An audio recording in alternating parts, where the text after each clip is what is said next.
A hablar de el resto de los tipos de memoria que vamos a ver en el curso y que no vimos la clase pasada. Si recuerdan, la clase pasada hablamos de los tipos de memorias que existen y que nos interesan para el curso, que eran las memorias RAM y las memorias ROM.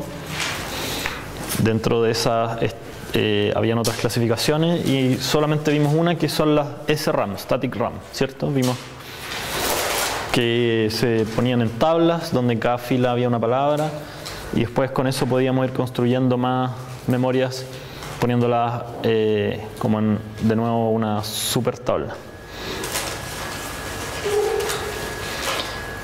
Lo primero que vamos a ver hoy son las memorias de RAM o Dynamic RAM, y estas son memorias que, comparadas con las SRAM, son mucho más lentas, pero son mucho más baratas porque usan mucho menos transistores, ¿ya? Por lo tanto, son usadas cuando se quieren almacenar muchos datos. Por ejemplo, en las memorias RAM de los computadores personales que tienen ustedes. Son memorias que tienen muchas celdas. ¿Cuántos tienes de RAM tu computador? ¿O el computador que usas? 4 gigas. O sea, más o menos del orden de 4.000 millones de celdas, ¿cierto? Es harto. Entonces, con mucho menos transistores se puede llegar a esa capacidad a esa cantidad de gigas de memoria utilizando que lo que se podría con SRAM, ¿sí? La tecnología que utiliza esta memoria para guardar un bit es la siguiente. Esto sería una celda. De nuevo tenemos un bit que nos permite seleccionar y un cable donde va a venir la señal que nos permite seleccionar o no esta memoria, y un cable donde se transmiten los datos, ya sea para escribir o para leer. Aquí de nuevo tenemos un transistor que se activa con el bit de selección, que en el fondo actúa como un interruptor. Cuando aquí hay una señal, esto se conecta, y cuando esto está en cero, se desconecta. Y lo que tenemos acá es otro, bueno, aquí hay una tierra, y lo que tenemos acá es otro elemento eléctrico que es un condensador. El condensador, desde el punto de vista eléctrico, o sea, es un elemento analógico en primer lugar, por eso no lo hemos visto en este curso. Pero como intuitivamente, para que ustedes lo entiendan, para efectos de lo que nos interesa acá, el condensador actúa como una especie de estanque, ya que es capaz de almacenar carga eléctrica, y en la medida en que se le aplica un voltaje se carga, y después si se elimina ese voltaje se descarga.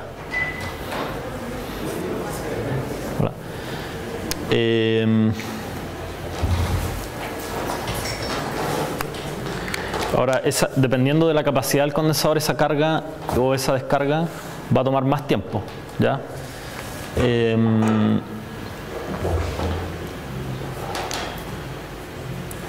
El tema es que si, por ejemplo, acá conectamos esto y ponemos forzamos acá un voltaje de 5 volts, que sería como un 1 en una electrónica de 5 volts,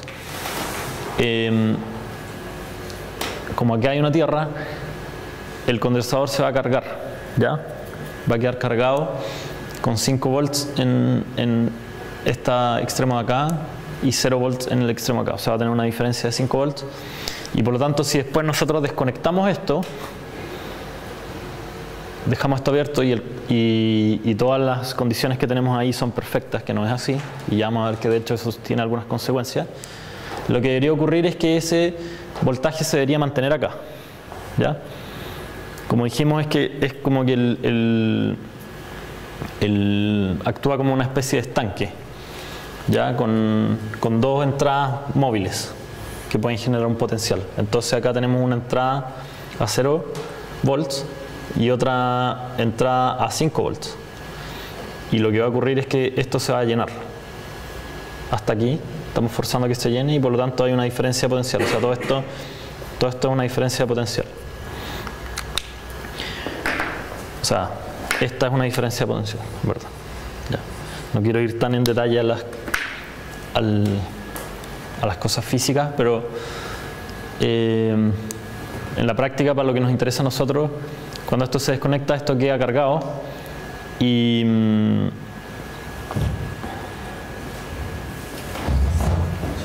si después nosotros volvemos a conectar acá, pero ahora no estamos forzando nada acá, lo que estaba cargado en el condensador se va a descargar, produciendo un voltaje similar acá al que había en esa salida antes, ¿ya?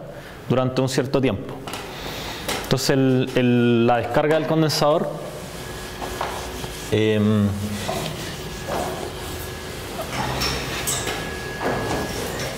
cuando abrimos ahí va a hacer que ese voltaje de arriba vaya decayendo con el tiempo. Parte en el valor que tenía 1, que pueden ser, no sé, 3,3 volt o 5, dependiendo de qué tipo de electrónica, y se va a ir descargando exponencialmente. Lo cual va a hacer que en determinado instante de tiempo quizás se sobrepase un umbral y en realidad lo que quede arrojando ahí sea 0, ya desde el punto de vista digital. O sea, durante un tiempo nos va a entregar un 1 y después nos va a entregar un 0.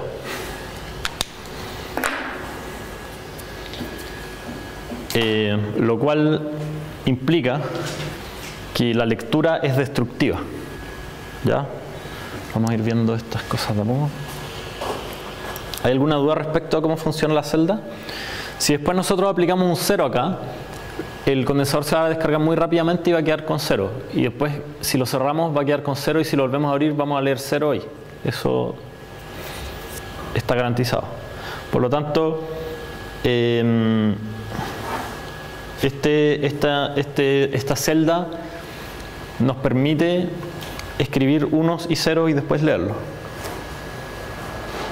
Bueno, DRAM viene de Dynamic RAM, como dijimos, es barata, pero es lenta.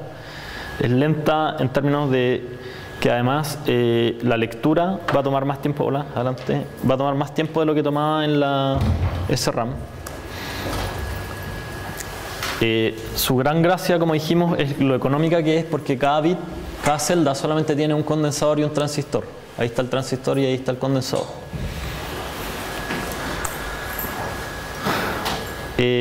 Cuando cell se va a 1, es lo que decíamos antes, se conecta el transistor, actúa como un interruptor cerrado y por lo tanto podemos escribir cargando o descargando el condensador o también leer.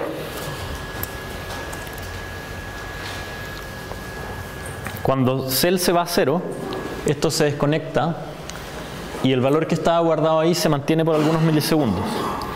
¿Por qué no se mantiene eternamente? Porque en realidad no existen componentes eléctricos perfectos como aisladores perfectos y por lo tanto la carga que estaba en el condensador se va a ir descargando, se va a ir como filtrando si se quiere y se va a descargar al cabo de algunos milisegundos.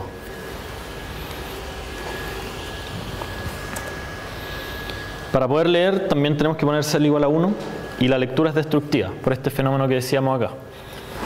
Si nosotros teníamos un 1, al leer se va a descargar el condensador y vamos a empezar al cabo de un rato a leer 0. Un rato muy corto. Esta descarga es muy rápida. Entonces, ¿qué creen ustedes que habría que hacer? Si se dan cuenta, estamos diciendo que cuando cargamos el condensador y no lo estamos leyendo ni escribiendo y lo dejamos allí, al cabo de algunos milisegundos igual se va a descargar. O sea, si después vamos a leer, igual vamos a leer un 0. Y peor aún, cuando leemos un 1, más rápidamente aún, se descarga el condensador y por lo tanto después, si había un 1, después vamos a empezar a leer un 0. Entonces, ¿cómo creen ustedes que se podría hacer una memoria con una celda que tiene este comportamiento un poco indeseado de borrarse todo el rato? Cada rato estar recargándolo.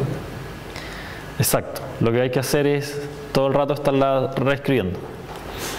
Ese es como el principio general de las de RAM, que implica obviamente que la electrónica que está alrededor sea quizás más compleja, pero, al menos desde este punto de vista, pero tiene la gracia de que son mucho más económicas.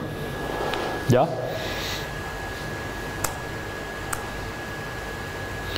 Bueno, las DRAM son más lentas que las SRAM.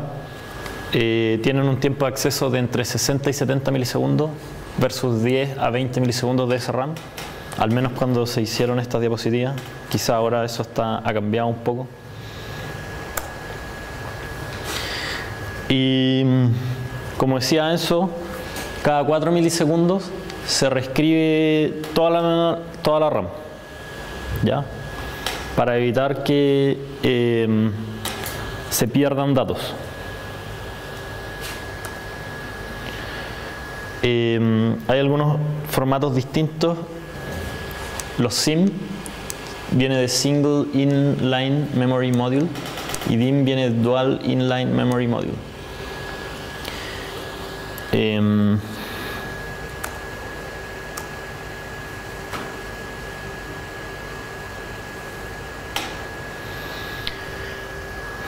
Ya, como la memoria tiene esta cualidad de irse descargando y hay que recargarla, la escritura de datos en ella y la lectura es mucho más propensa a errores de lo que era en SRAM. ¿Ya? Entonces se utilizan algunas metodologías para tratar de ver cuándo se produjo un error en la lectura o en la escritura. Entonces la paridad es un concepto que se usa en general en comunicación digital, que tiene por objeto tratar de poder detectar cuándo se perdió algún dato, ¿ya? O cuando se produjo un error, y para ello se agrega un bit adicional que es redundante con todos los anteriores, que sería como aplicar un XOR de 8 bits de datos. O sea, si tenemos 8 bits de datos que estamos transmitiendo o guardando, vamos a guardar uno adicional que sea redundante con todos los anteriores. Y para hacer esa redundancia hacemos un XOR de los 8 anteriores. ¿Qué debería producir el XOR de todos los 8 anteriores?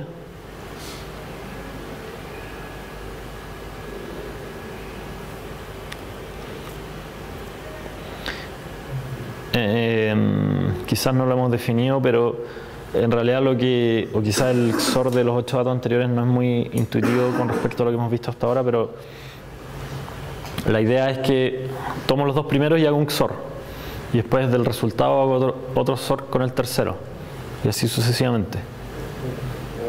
Lo que va a producir va a ser un 0 si hay datos distintos y un 1 si son todos iguales.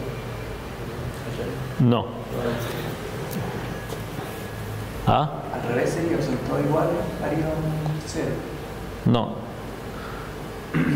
Bien, sí. O sea, lo que dije es que tenemos 8 y hacemos un XOR.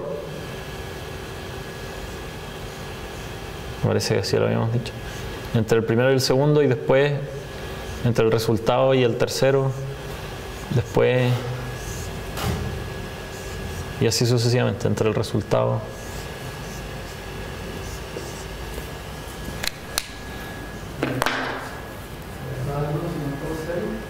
¿Cómo?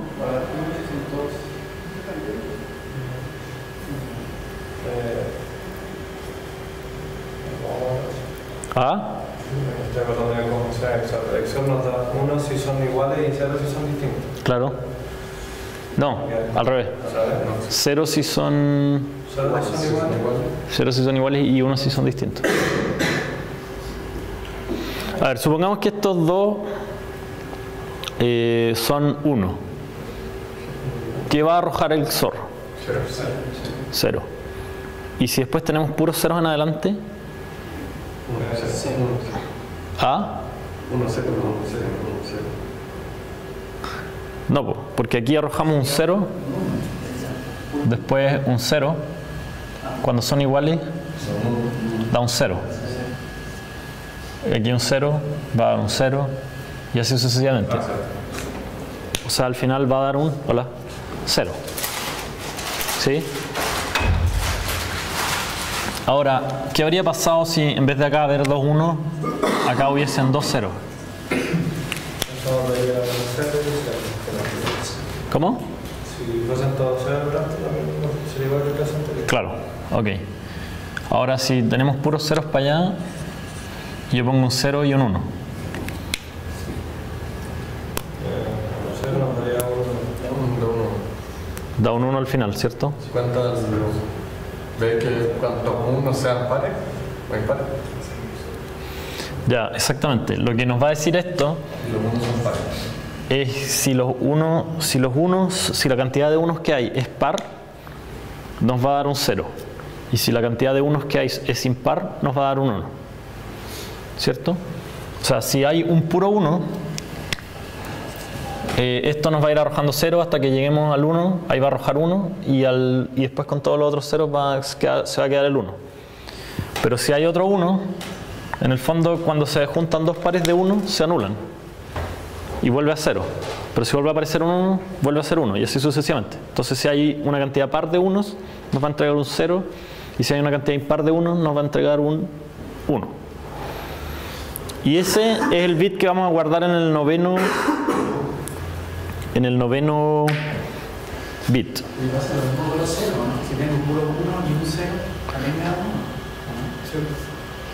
Si tengo puros 1 y un 0, es que lo que pasa es que aquí tenemos un número par de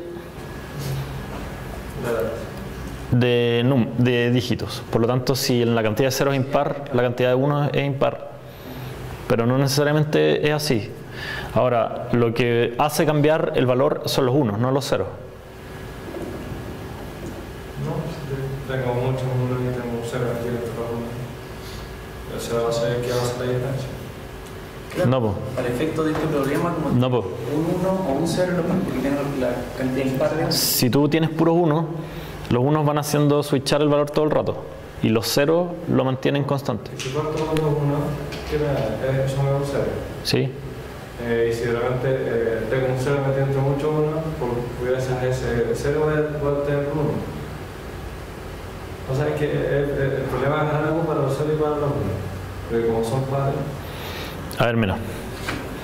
Si yo tengo un XOR y aquí en una entrada entra A y en otra entra 0, la salida va a ser A. Y por otro lado, si tengo un XOR y tengo una entrada A y por otro tengo un 1, la salida va a ser no A.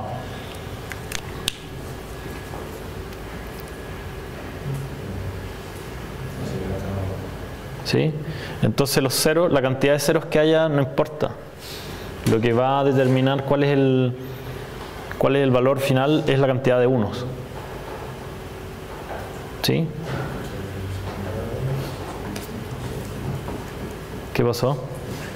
¿Qué es eso? Pensar que es más importante un 0 o un 1. No, es solamente por cómo está definido esto. Uno podría definirlo al revés, pero esta es la forma en que está definida. Entonces, lo que logramos con eso es que, a ver, no me quiero adelantar tanto al texto, es que podemos detectar errores de almacenamiento. ¿Ya? Supongan que nosotros tenemos un byte que queremos escribir, ¿ya? Por ejemplo en hexadecimal A4 y lo queremos escribir en 8 bits. ¿Sí?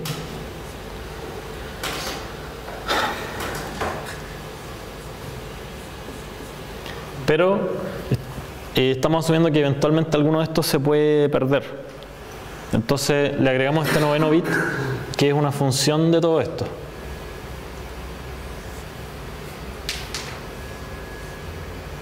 ¿Sí? Y lo que podemos hacer con eso después es tratar de detectar cuando se produjo un error. ¿Cómo sería eso? Al leer se verifica la paridad. O sea, leemos los 9 y verificamos que haya paridad. ¿Cómo? Podemos realizar la misma operación, pero ahora con los 9.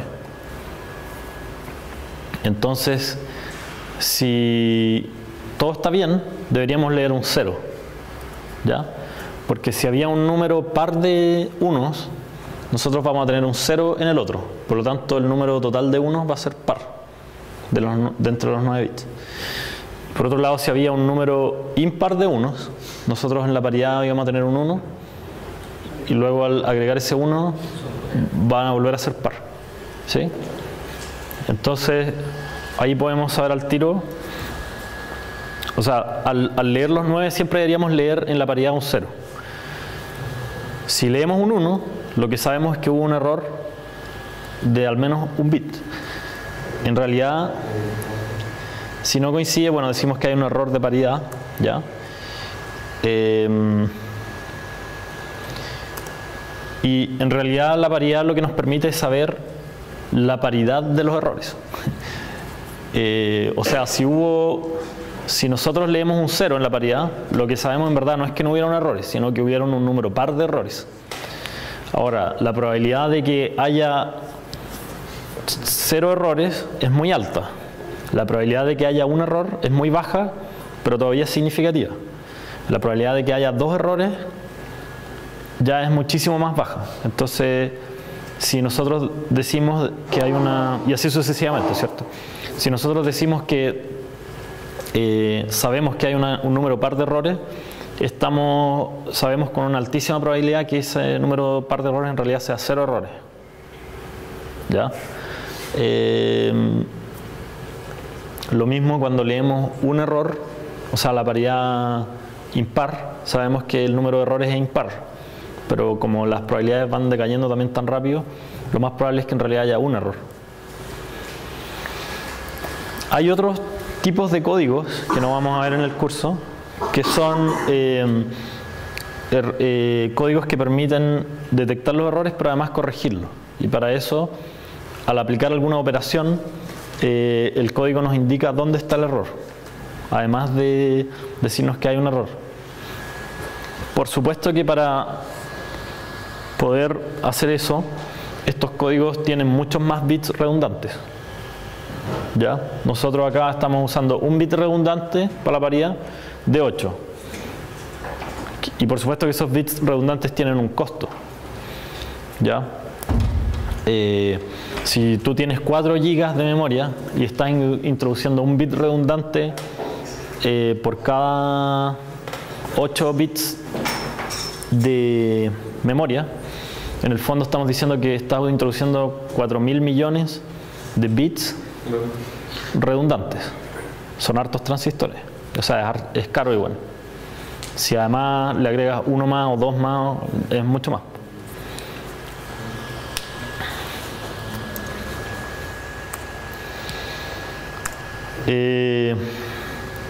Bueno, este es un estudio que se hizo alguna vez en Google, que en realidad no es demasiado relevante, pero, o sea, no quiero que se lo aprendan de memoria, pero es solamente para tener algunas estadísticas de qué pasa con las de RAM. Está en ese artículo, que yo creo que es más o menos viejo, es del año 2009. Ya, lo interesante es que ellos hicieron un estudio de 2 años y medio en las de RAM de casi todas de la mayoría de las computadores de Google. ¿Ya? Y llegaron a algunas conclusiones como que alrededor de 1/3 de todas las máquinas de Google experimentan al menos un error de memoria por año usando de RAM. Los computadores de escritorio normalmente usan RAM como la memoria RAM, o sea, perdón, de RAM como su memoria RAM, como lo decíamos, esa tecnología. Y ese RAM se usa para otras cosas que vamos a ver más adelante. En más de un 93% de los casos, una máquina que podía detectar un error que era corregible experimentaba al menos uno o más errores corregibles el mismo año. ¿Ya? O sea, hay una correlación alta entre un computador donde se produjo un error y después que se vuelve a producir un error en el mismo computador. Lo cual quiere decir que está bastante vinculado a la construcción o sea, uno podría concluir que está bastante vinculado a la construcción de cada memoria en particular. sea, probablemente hay memorias que vienen con por algún defecto de fabricación o vienen con una tendencia mayor a producir errores. Un 20% de las máquinas con errores hacen más del 90% de todos los errores observados. Esto confirma de nuevo lo mismo, ¿ya? Que casi todos los errores se producen en un porcentaje chico de las memorias.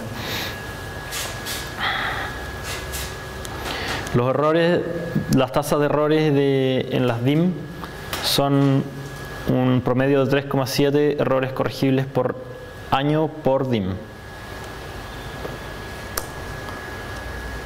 ¿Ya? ¿Qué les parece eso? Malo. ¿Malo? Malo. ¿Por qué? Porque igual es alto. Sé que sea más de uno, o sea, porque sea un promedio de 3 y sea un 20% fallado, tiene que decir que los que fallan alto. Sí.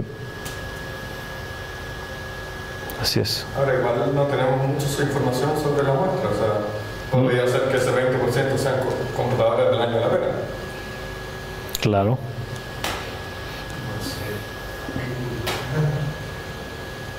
Pero el drama del sobre entre los 8 bits es para todas las memorias, o para la dinámica. En general, la paridad se usa en muchos fenómenos. O sea, a ver, nosotros asumimos durante todo el curso que trabajamos con electrónica digital. O sea, que trabajamos con ceros y unos y todas las componentes entienden 0 y 1 y que si nosotros transmitimos un 0 por un cable le va a llegar un 0 al otro componente, o un 1. Y si guardamos un 1 en una memoria, después vamos a leer un 1 y así sucesivamente. Pero resulta que en verdad el mundo digital es como una abstracción, porque en verdad la electrónica y la física es analógica, o sea, hay muchos más niveles. Uno podría pensar que es un continuo, otros podrían decir que no, pero al menos hay muchísimos más niveles, se puede ver casi como un continuo. Y muchas de las cosas que se usan, de los componentes que se usan para producir efectos digitales en verdad no son perfectos. Por ejemplo, bueno, lo que hablábamos aquí de las de RAM, por su tecnología, que es como bien básica, que es con un condensador, ese condensador se descarga y eso es lo que es una fuente de error. En otras cosas donde hay fuentes de errores, por ejemplo en las comunicaciones digitales. Si yo transmito, por ejemplo, un celular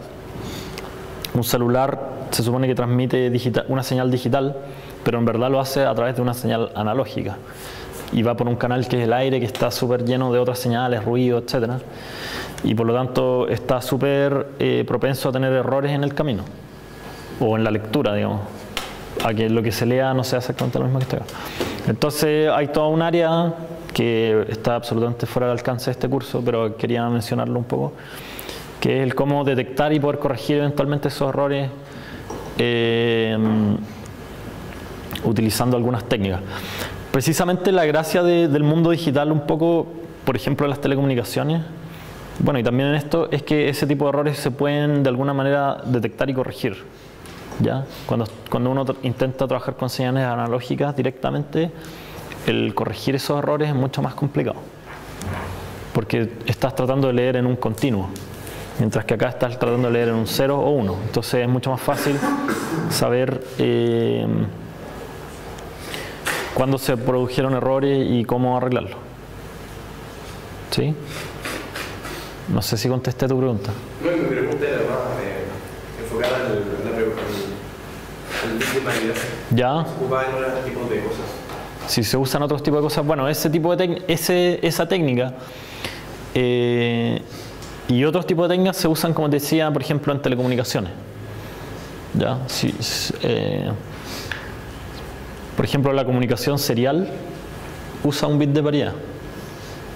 Por el mismo motivo, porque tú estás transmitiendo en un cable una secuencia de datos en serial, pero se supone que en ese cable podría verse sometido a ciertos ruidos electromagnéticos y por lo tanto lo que lees al final no es exactamente lo que lo que tú mandaste. O sea, suponte que tú mandaste una secuencia de 8 bits, 1, 0, 1, 1, 0, etc. Pero después lo que va a leer el receptor, si hay mucho ruido en el cable o en el aire, no sé si estáis mandando algo por el aire, es como una cosa así, ¿ya? Entonces después ese puede ser que en algún caso llegue a leer que esto en realidad era un 0.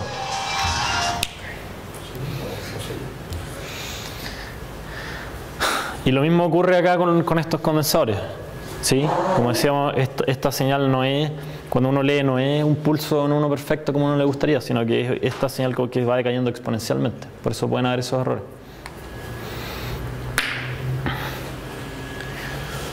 Ya.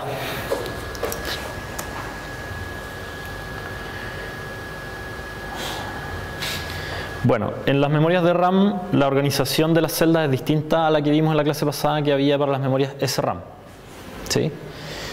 En las memorias SRAM habíamos visto que teníamos como una tabla donde en cada fila había una dirección. Acá en vez de eso lo que vamos a tener es una tabla que tiene como doble entrada, ya en realidad es como una matriz, los bits. ¿Sí? Y para poder utilizar eso se usa una dirección multiplexada, donde ciertos bits se usan para las filas y otros se usan para las columnas. Y además hay unos bits que permiten seleccionar cuándo vamos a acceder a las filas y otro para especificar cuándo vamos a acceder a las columnas. Si lo vemos en un diagrama de tiempo, lo que ocurre es que hay un cierto instante de tiempo, que sería al principio, donde vamos a tratar de especificar la fila en la cual vamos a leer y por lo tanto activamos el bit RAS, que viene de Row Access Selection, probablemente.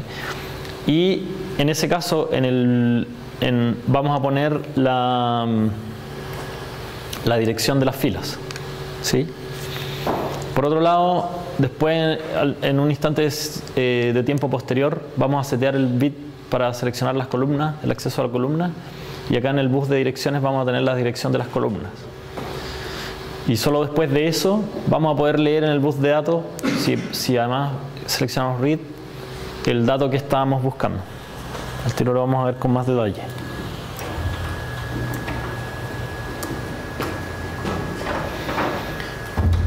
Hola. Entonces, en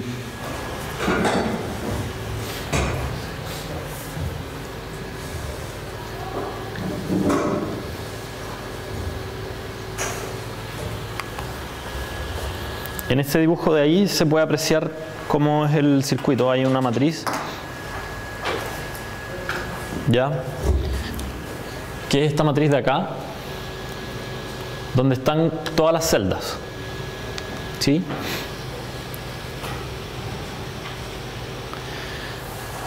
Cuando nosotros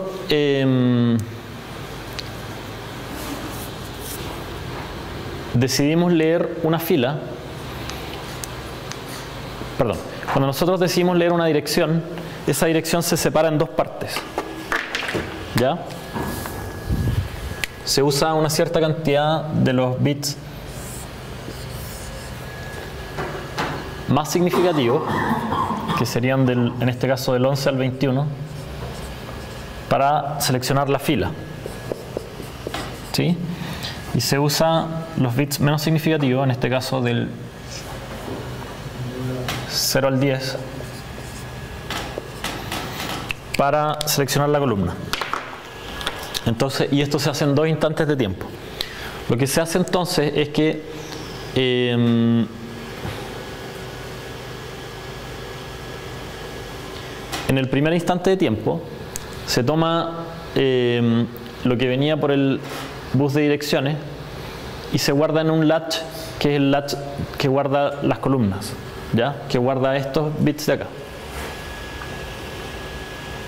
¿sí? Y eso se usa como selector en un decodificador.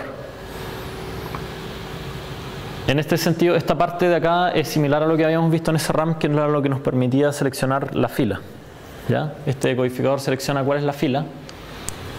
Va, por supuesto, a arrojar un 1 por la fila que está seleccionada y a todo el resto un 0. Por lo tanto, solamente esa fila va a quedar seleccionada. Pero en esa fila tenemos muchos más bytes de los que realmente queremos leer, ¿ya?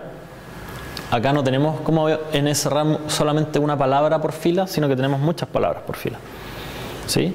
De hecho, si se fijan, por ejemplo, acá estamos diciendo que vamos a usar 10 bits o 11 bits para seleccionar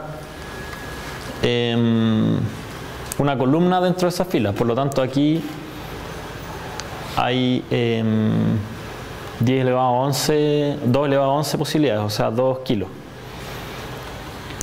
¿Sí?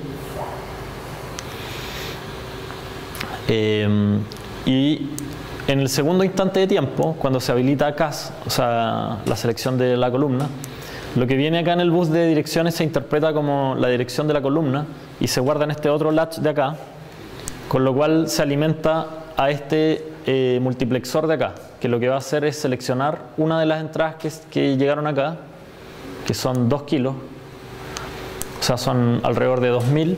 Se va a seleccionar una de ellas y se va a arrojar por acá.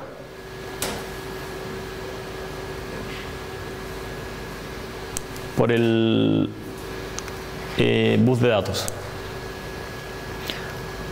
Bueno, acá además se hace una amplificación de esta señal analógica que vimos y se guarda lo que se leyó, ¿ya? Porque esta señal analógica, como vimos, no se va a sostener en el tiempo. ¿Sí?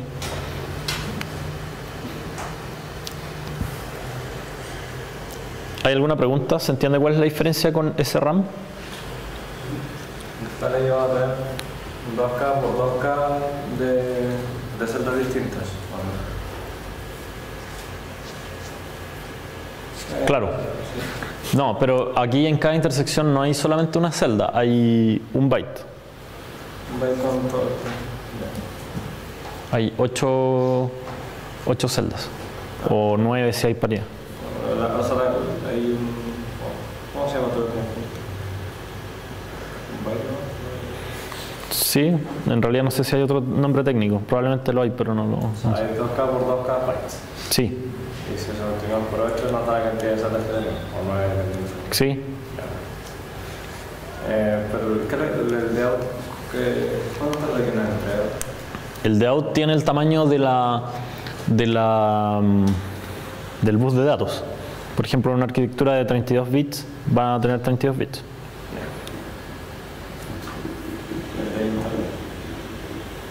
Claro, sí. O sea, en verdad estos dos están conectados al mismo bus de datos. Ah, pero ya.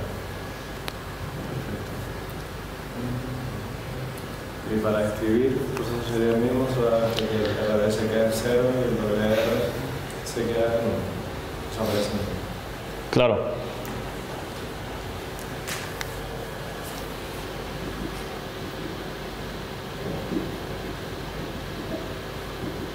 En verdad, para escribir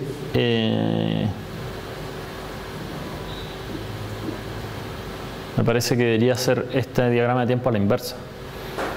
Debería primero seleccionarse la columna y después la fila.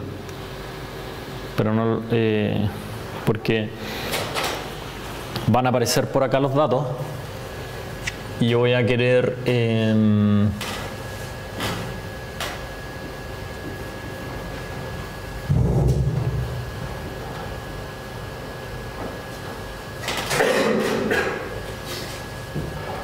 conectar ese dato solo a la columna que corresponda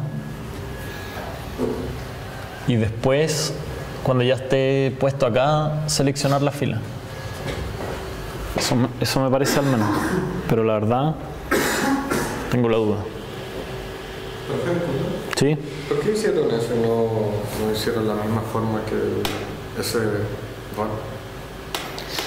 Probablemente por el hecho de que aquí necesitas este circuito de acá, que puede ser muy caro. Entonces, si lo hubieran hecho como con SRAM, Pero has tenido que hacer mucho de eso. sí, uno por cada byte.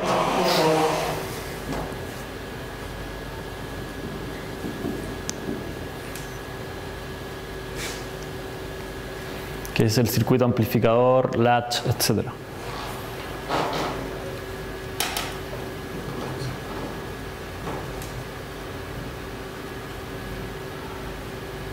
Pero no lo tengo claro. No está nuestro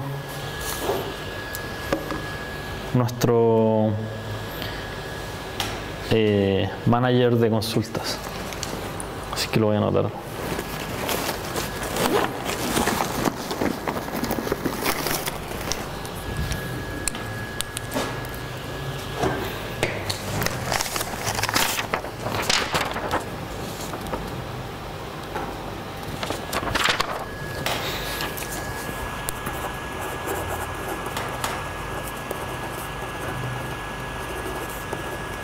¿Alguna otra pregunta?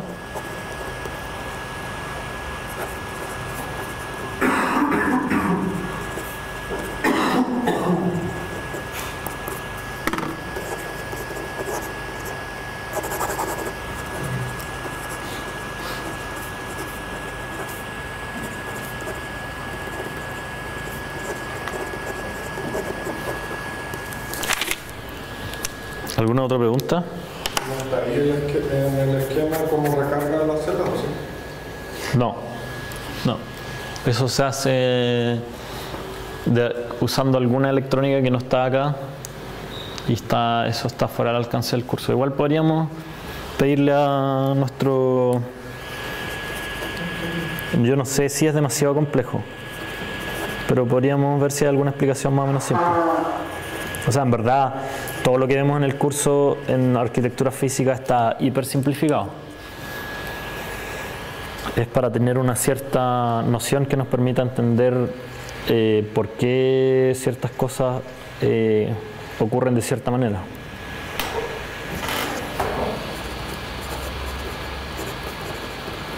Pero la gente que diseña estos hardware tiene un conocimiento obviamente mucho más avanzado, pero que está fuera del alcance del curso. Así que si alguno de ustedes después se quiere ir a trabajar a Intel, van a tener que aprender harto más.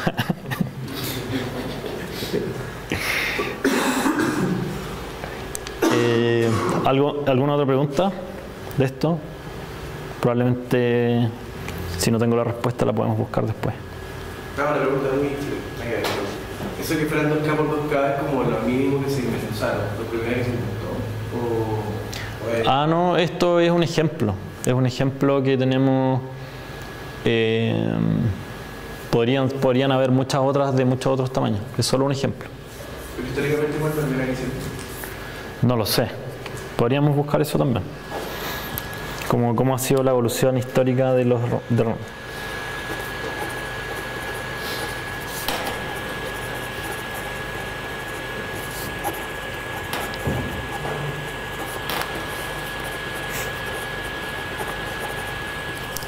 ¿Algo más? No me quedó claro, el multiplexor de abajo es el que selecciona las columnas, ¿cierto? ¿Sí? ¿Pero selecciona solo una columna? Sí. Sí. Una columna es de 8 bits, ¿no? Claro. Pero ¿y si quiero escribir más de 8 bits? Escribir. Ya.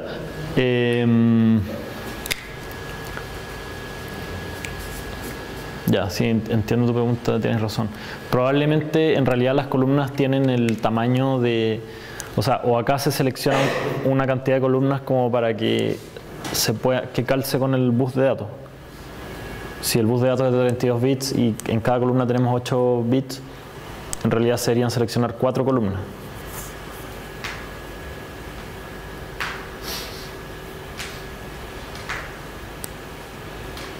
Entonces, ¿qué diría que en cada intersección hay un bit, un pequeño error?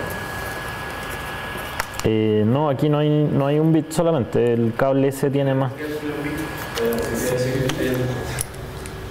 Hay un apuntando Ah, En la intersección.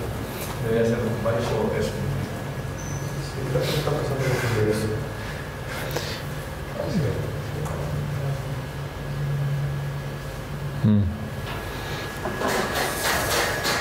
Buena pregunta. Voy a anotar algunas cosas.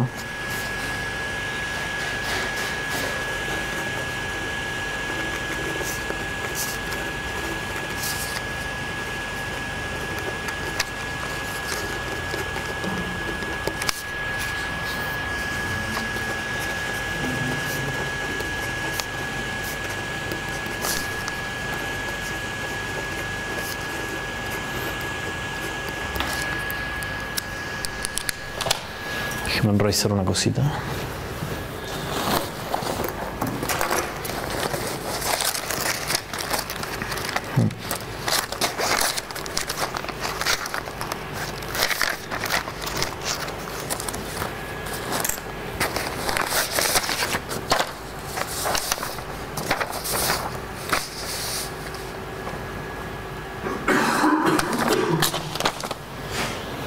Ya, en realidad para ser coherentes con lo que dice la figura,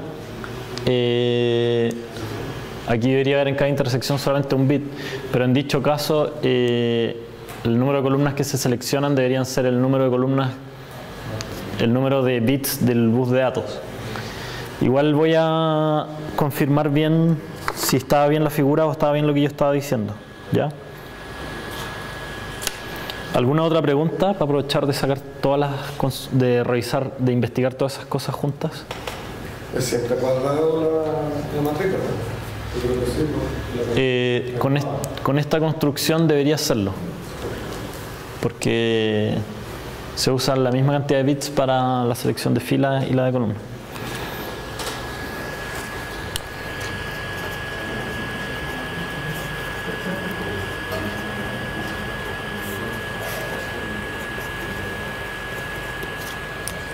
¿Qué hora es? Sí. ¿Alguna otra pregunta? Disculpe, profesor, no me quedó claro. Primero uno mete las columnas y después uno pone las filas en el mismo entrada. Sí. Ah, ya, no que las meta las dos a la vez, que se pueden sembrar una y una. No, una y una. Ahora, esto de acá, alguien se tiene que preocupar de producir esas señales, ¿ya?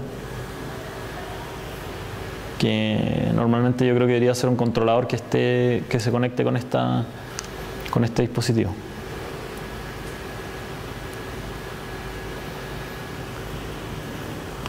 ¿Alguna otra pregunta? Ya, vamos. Bueno, como dijimos, producto del hecho de que se van descargando las celdas, estamos obligados a cada 4 milisegundos aproximadamente reescribir toda la memoria, ¿sí?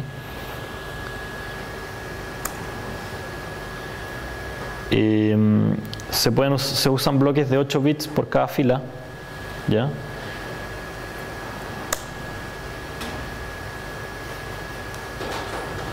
También existe page mode. Esto no lo vimos nosotros en la clase pasada, ¿sí?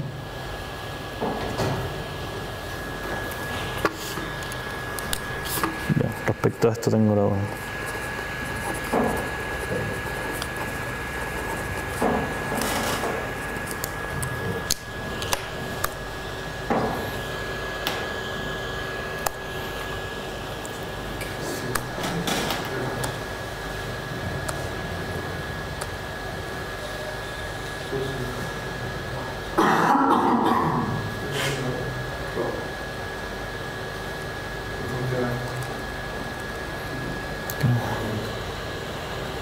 Ya, está bien, si vamos a alcanzar.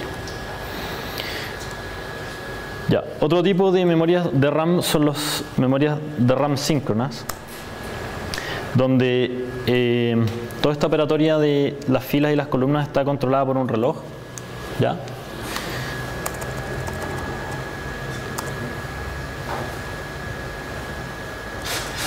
Y para poder producir la lectura se espera una cierta cantidad de ciclos de reloj, que se conoce como la latencia CAS. Hay un uso más complicado del bus de datos, ¿ya? y tiene un cierto modo ráfaga que permite leer varios bytes o varias palabras seguidas, ¿sí? Para poder disminuir el tiempo de latencia que hay. O sea, si yo quiero leer muchos datos que están contiguos y yo voy preguntando uno por los datos, eso va a tomar mucho tiempo. Pero hay un modo en el cual puedo preguntar por muchos datos que están contiguos de una sola vez y después se van leyendo consecutivamente mucho más rápido. Está la tecnología DDR que duplica la velocidad en el burst mode, que como que usa los ciclos. A ver. Sí, me parece que esta usa los ciclos positivos y negativos del reloj. ¿Ya? Pero, profe, ¿por qué no funciona siempre así? ¿Es malo? No, porque tú a veces quieres leer datos que están separados. Ah, a veces no. Pero es que... Un programa, suponte, puede estar leyendo un lugar en la memoria que está en un lugar y después saltarse a otro. Esos saltos en el acceso requieren hacer todo el procedimiento, que es más lento. Pero si tú quieres leer datos contiguos, existe este modo ráfaga que los puede leer más rápido y irlos mandando. O sea, tú accedes una vez, toma el tiempo de acceso y después de eso ya los datos se empiezan a comunicar mucho más rápido.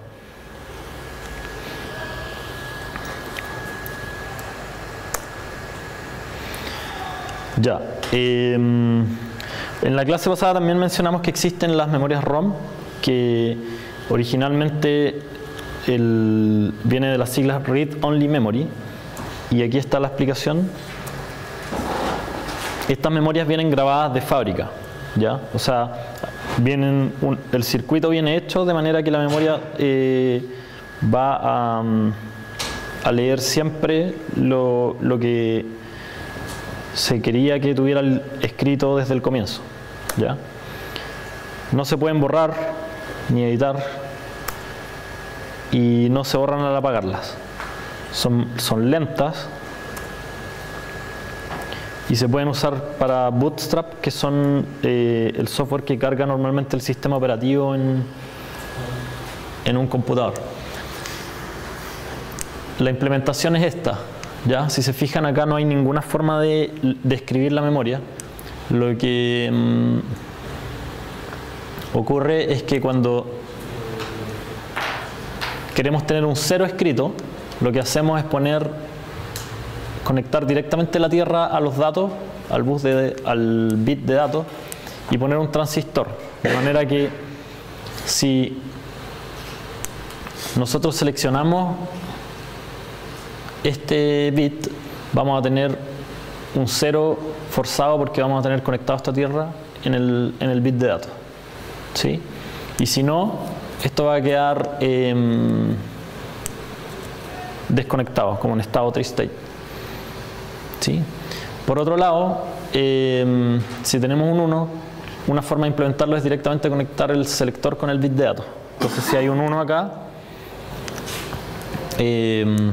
si queremos leer lo que hay ahí, se va a leer justo un 1, siempre, ¿sí? Utilizando combinaciones de esos dos tipos de celdas podemos escribir cualquier cosa, ¿sí? Pero eso viene hecho de fábrica y después no se puede cambiar. Entonces cada vez que alguien vaya a leer algo, una dirección va a leer lo que está puesto desde fábrica. Esa es la idea. ¿Cómo se la puede fallar? Todo puede fallar, pero si está en buenas condiciones, no tiene errores de fabricación, etcétera, siempre debería leer lo mismo y no se hace nada con ella. Obviamente es súper limitado porque no se puede cambiar nada, ni siquiera parámetros o lo que sea. Entonces, ¿y por qué entonces igual eso no tiene muchos circuitos, ¿no? No tiene nada. Sí, es una buena pregunta. Es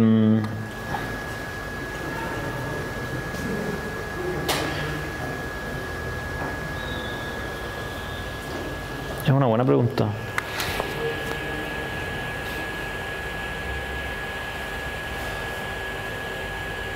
Pero no lo sé. Voy a averiguarlo también.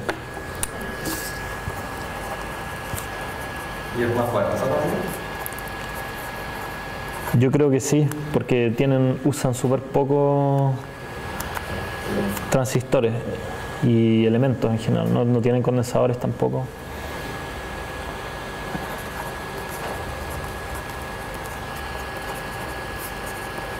En verdad yo creo que han habido distintas tecnologías respecto de este tipo de memoria, y en realidad su principal característica es que no se pueden escribir, ¿ya?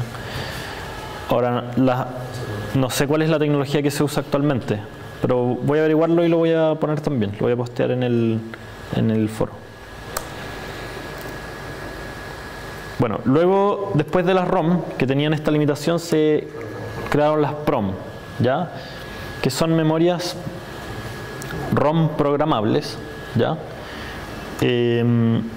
Y cada bit se graba quemando un fusible. Entonces,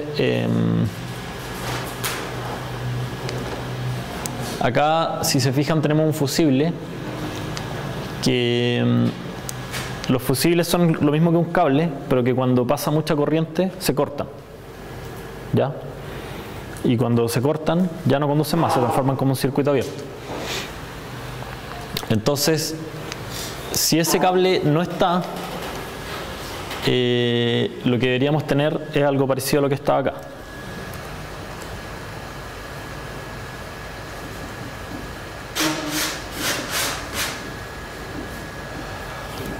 Ahí.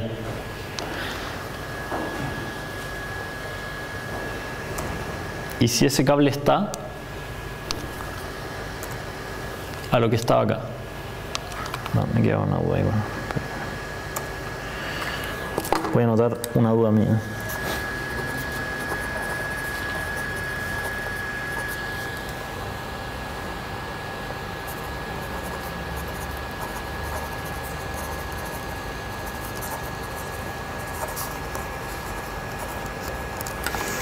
Ya.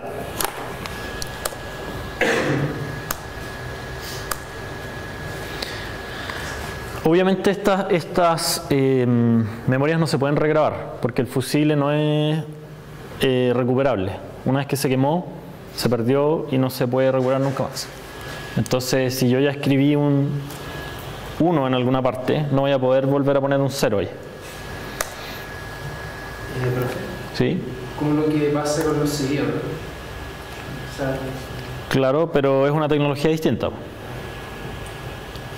Los CD usan tienen una capa que refleja distinto si hay un 1 o un 0.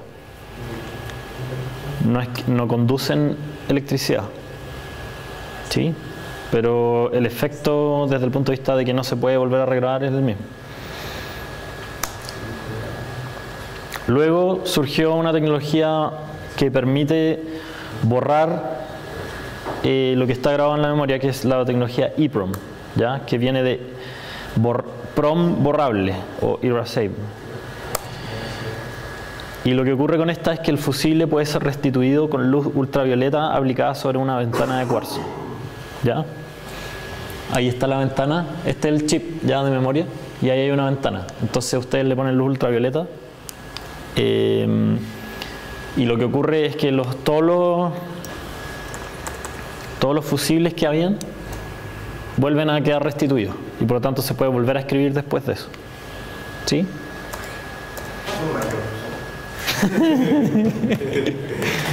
Sí y no. No,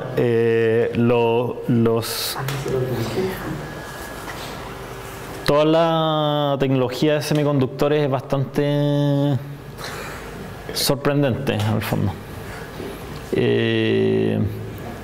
Y tiene que ver con física que se ha descubierto como contemporánea.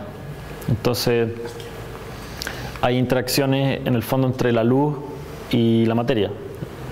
Y hay ciertas cosas que producen cargas, o sea, esto que aquí se ve como un fusible, que es como un cable, se supone que es un cable, en verdad con tecnología de semiconductores se puede hacer de otras formas quizás, no es que desaparezca o se queme algo, sino que algo puede quedar cargado de una cierta forma que hace que ya no conduzca, y después al aplicarle luz a una cierta frecuencia puede hacer que se descargue eso y vuelva a conducir.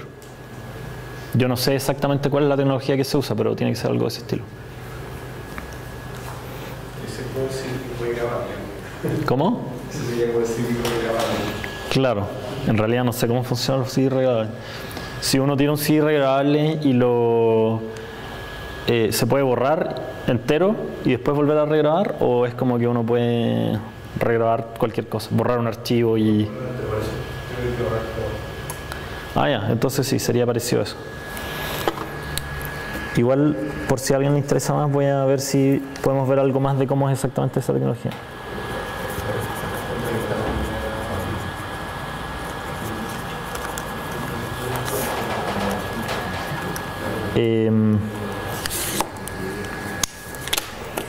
Por ejemplo, los transistores,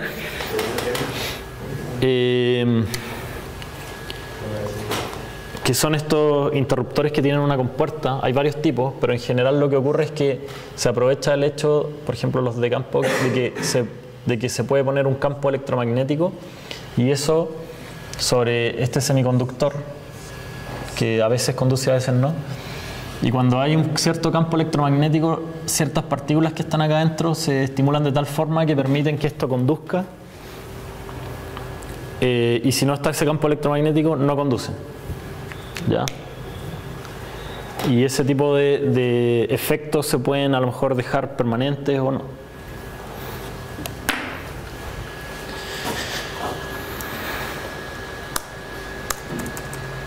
Bueno, y ese tipo de tecnología es la que ha permitido el surgimiento de la computación, así que...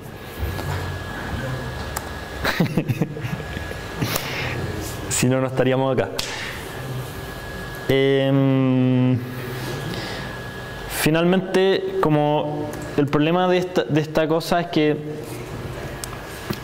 esa ventanilla, al estar abierta, expuesta, si le llegaba la luz del sol, se borraba la memoria, porque la luz del sol tiene luz ultravioleta. ¿Ya? Entonces su manejo es bastante, puede ser como medio aparatoso, y por lo tanto después de estas surgieron las memorias EEPROM, que son memorias borrables, o sea, memorias PROM borrables eléctricamente. ¿Ya? Y para eso tiene una circuitería interna para poder borrar. O sea, yo no necesito aplicarle a la luz ultravioleta externamente, sino que él internamente hace ese procedimiento. Y yo solamente le pongo una corriente en una cierta entrada. Se pueden además borrar bits individualmente. O sea, esto ya se parece mucho más a lo que uno querría, ¿cierto? Y finalmente tenemos las memorias flash, que son no volátiles. Pueden ser reescritas por un computador y son más lentas que SRAM o DRAM. O sea, nunca uno querría usar una flash como RAM, porque es demasiado lenta. Se borran filas completas, ¿ya? En ese sentido es menos flexible que la EEPROM, y tiene un límite de escrituras, ¿ya? De ciclos de lectura-escritura, después de lo cual puede dejar de funcionar. Como que físicamente se daña la celda. ¿Ya? Y con eso terminamos.